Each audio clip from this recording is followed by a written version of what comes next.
Ya está con nosotros nuestro querido amigo Guillermo Alberto Hidalgo Montes, consultor técnico policial y experto en seguridad pública, porque la semana pasada estuvo en la Cumbre Mundial contra Pandillas celebrada en Kentucky y participó como conferencista en esta cumbre. Qué interesante. Alberto, buenos días. ¿Qué tal estás? Good morning.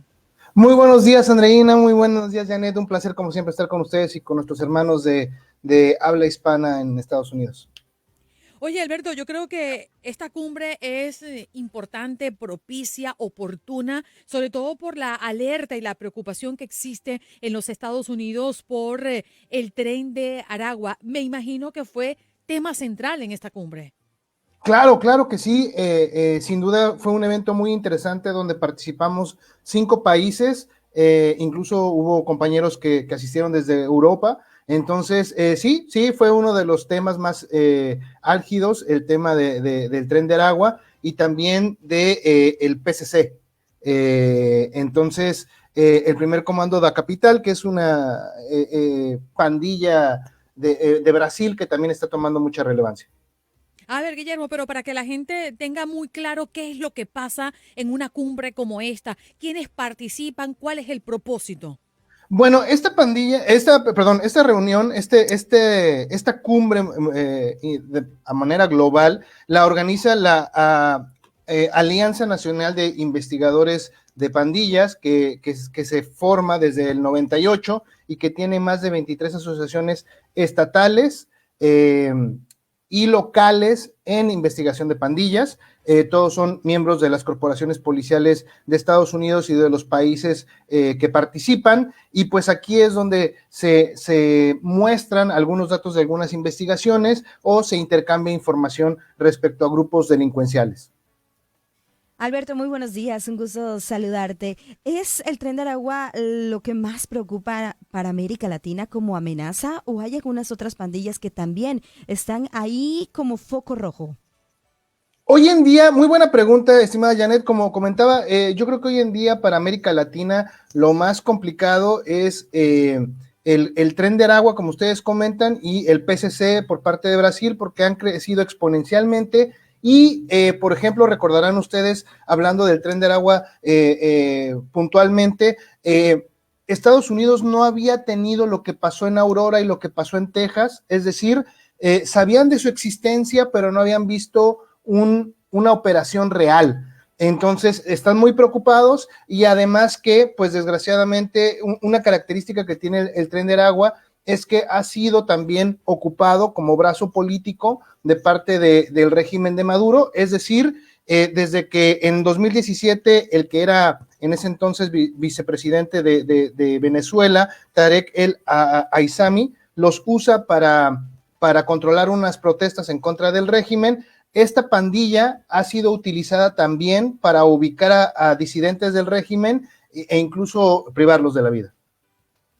Ahora, Guillermo, ¿podrías darnos algunos datos, algunos informes que se revelaron en esta cumbre gracias a la investigación que hacen tanto gente alrededor de este país y del mundo?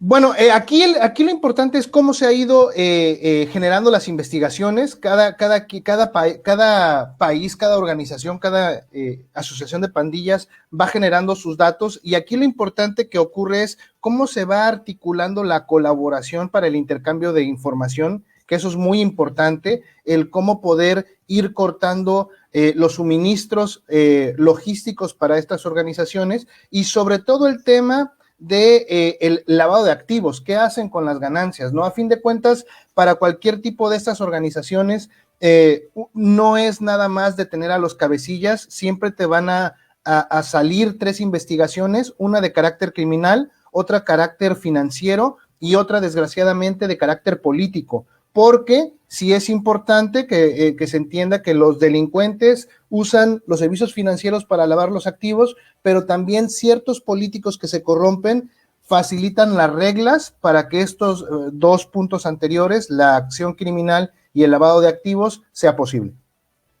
Alberto, en América Latina y me parece que también en el mundo hay un ejemplo muy significativo del combate a las pandillas. Es el caso de El Salvador. Lo que se está haciendo, estas estrategias implementadas en ese país, ¿cómo las ven desde esta cumbre? ¿Cómo las vieron? Y también si hay algunas que puedan aplicarse para otros países, porque si bien sabemos que cada país tiene sus complejidades y es muy diferente el uno del otro, bueno, pues habrá algunas estrategias que puedan ser aplicadas para precisamente el combate de estas pandillas. Yo creo que la mejor forma o el mejor ejemplo que tuvo El Salvador fue hablar las cosas como son. Hay un autor estadounidense que se llama Chris Blatchford que comenta que las pandillas realmente son organismos de terrorismo urbano. Y eso fue lo que hizo Nayib Bukele, ¿no? Las legalizó como les dio el nombre legal, vamos, como instituciones terroristas, grupos terroristas urbanos. Entonces yo creo que es importante que América Latina entienda eso, que a través del terror estas pandillas lo que están haciendo es tratar de presionar a las autoridades y en consecuencia tenemos que actuar en contra de ello de manera global, ¿no? Por ejemplo, el PSC tiene, a pesar de que nace en Sao Paulo, tiene contactos en Asia y en Europa. El Tren de Aragua que nace en la prisión del Tocorón en el estado de Aragua, igual, ¿no? Tiene nexos en Europa y el problema ya es continental. Entonces, estamos a tiempo. Y muchos también están relacionados con el crimen organizado, ¿no? Sí, claro, recordemos y lo hemos platicado muchísimas veces aquí, que realmente estos grupos hacen un outsourcing a grupos criminales más grandes, es decir, los subcontratan para poder hacer ciertas cosas. Incluso estamos hablando hace rato de gobiernos, ¿no? Como el caso de Venezuela, que entendemos esta situación que pasa con el cártel de los soles, que es una institución criminal que está dirigida por generales venezolanos. Cuando se llega a general, reciben unas insignias que parecen soles, por eso les dicen el cártel de los soles, y vamos, es cierto lo que comentas, ¿no? Fíjate, Guillermo, que me causó mucha curiosidad y creo que es muy importante detenernos en este punto y es el compartir los datos entre países. Hay países quienes no comparten sus datos, por ejemplo, con Estados Unidos. Me refiero a Venezuela, ¿no? De donde es originario el Tren de Aragua. Y uno se pregunta, ¿cómo es posible que miembros de una banda tan poderosa como el Tren de Aragua puedan estar dentro de los Estados Unidos? Y creo que la primera pregunta que uno se hace es, ¿cómo entraron? Muy buena pregunta y pensé que no íbamos a llegar a ese punto y lo quería forzar, pero qué bueno que llegaste a ese punto. Fíjate que esa estrategia la utilizó, aunque no lo crean nuestros escuchas, es la estrategia de los Marielitos. En la época de los 80s,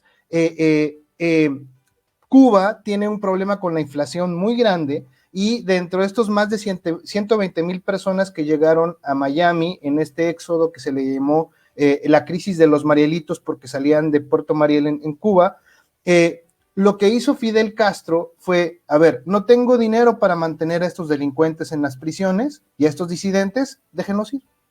Es exactamente lo que hizo Maduro. Hace unos años tuvo más de 1,000,000% de inflación, ya no le era redituable mantener de por sí, pues no es el mejor lugar estar en una prisión, pues imagínense en Venezuela, lo que hizo fue dejarlos libres.